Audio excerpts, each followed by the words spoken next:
it's really not good when your economy is set up to punish people who are entrepreneurial and hardworking. And that's what it does right now. Okay, so let's delve into that a little bit. So I've been tracking economic statistics in relationship to Canada and sort of left me open-mouthed in amazement at our dismal condition. So from what I've been able to understand, the richest people per capita in terms of GDP per person, Ontario inhabitants are now poorer per capita than inhabitants of Mississippi, and that's the poorest American state. So the inhabitants of Canada's richest province are poorer than the inhabitants of the United States' poorest state. And that's actually occurred primarily in the last 10 years. Yes. And because we were basically at parity before that.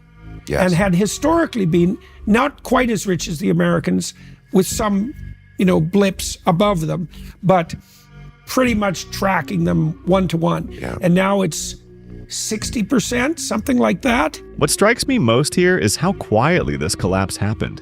We didn't lose a war or suffer some natural catastrophe. Ontario, our wealthiest province, slipping below Mississippi, America's poorest state, all within a single decade. That's not bad luck, that's policy. When Peterson points out that an economy can be designed to punish the entrepreneurial and the hardworking, he's naming something a lot of us have felt but couldn't articulate. That effort and ambition stopped paying off here. And what's chilling is that we were at parity not long ago. The gap didn't creep, it tore open fast. I'm curious to hear how Poilievre frames the way out of this, because diagnosing the rot is one thing, but reversing a decade of decline without just promising easy answers is the real test. It's really bad. It's really incredible. Like 10 years ago, the New York Times wrote an article, Welcome to Canada, we're home of the world's most affluent middle class. And in that article, the Times had calculated that median American and Canadian incomes were tied, and that Canadians were slightly better off. Now, part of that was because of the 08-09 financial crisis hit them harder than it hit us, but still. Now, per capita GDP in the States is $22,000 higher than in Canada, measured in USD. So that's about almost 30,000 measured in. Right, so that's a whole other income, essentially. Yes. That's a whole other part-time income. Exactly. Yeah. And then, as you correctly point out, their real estate is significantly cheaper than ours. Your wealth tomorrow is determined by your investment today. So if your employer, for example, is buying lots of new tools and technology, you're going to be able to crank out more widgets. So you crank out those widgets, then you can ultimately make more income down the road.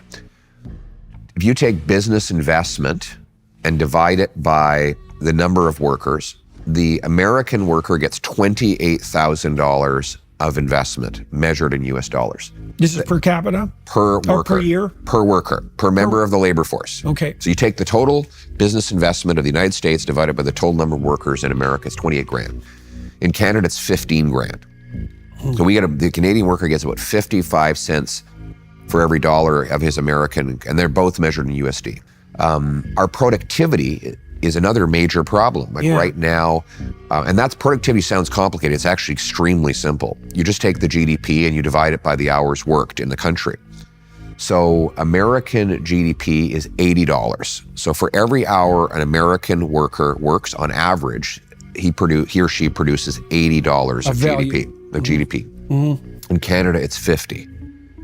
So that's every hour. So that means we have to work 60% more just to make the same amount and have the same level of income to buy food and housing. And so now that sounds like a bunch of wonk speak that might seem like it only matters to someone staring at a spreadsheet or a graph or a chart. But in fact, that's reflected in the fact that our 2 million people are lined up at food banks because they can't afford food, and 80% of youth can't afford homes. Is there a starker indicator of the economic disparity between the US and Canada than that? Or do you think that's the primary statistic? I mean, I think housing costs are another one. Right. There was a study out just 10 days ago that has Toronto and Vancouver now by far the most unaffordable housing markets in North America. And so, housing costs are 50% higher in Toronto than they are in Chicago, even though Chicago workers make 50% more money. The same is true between Vancouver and Seattle. Seattle workers make way more than Vancouver workers, but housing is 60 or 70% more expensive in Vancouver. So on all the measures, we're making less by a lot. Yes. By a lot. By a lot. Yeah. And we're paying more. Paying more by a lot. Yeah. When you divide total household debt by GDP, we now have a bigger stock of household debt than our entire economy. We are more indebted as households than the Americans were right before the 2008 financial crisis. And so what we have as a model in Canada is we have artificial scarcity imposed by a very heavy and restrictive state, confiscatory state. So that suppresses production. Mm-hmm. But in order to allow for consumption, we print money and borrow money and then flood the economy with that money. Okay, so that's another problem. So that's the inflationary problem. Yes. Now, the problem with inflation, just many problems with inflation, but one of them is that it particularly punishes people who are thrifty and who save. Yes. Right. So inflation punishes the people who forego gratification to invest in the future. That's right. Right, so that's a very bad idea. It's a horrible. Inflation is the single most immoral tax for so many reasons. One, it takes from savers and people who are trying to be responsible, thus making it impossible to be responsible. Right. Because you will, if you refuse to play the inflation game of borrowing money to buy things you can't afford, someone else inevitably will, and you won't be able to afford anything. Mm-hmm. Mm-hmm. So you ultimately have to act responsibly. It's like Milton Friedman was asked, what would you do with your money in times of inflation? He said, spend it. Right. Like the first thing you want to do when inflation is out of control is to make sure you get rid of this thing that's losing its value. The second reason it's immoral is it takes from the poor, because the poorest people they do not have the ability to buy inflation-proof assets like gold and real estate and fancy watches and art collections and fancy wines and things that go up with or even exceed inflation. So it's a very big wealth transfer from the poor and the working class to the very, very wealthy. A very small group of people actually get richer. So the socialist policies that provide goods and services to Canadians, let's say, or denizens of other countries, by printing money, actually punish the poor brutally. Oh, absolutely. In consequence of the inflation that they generate.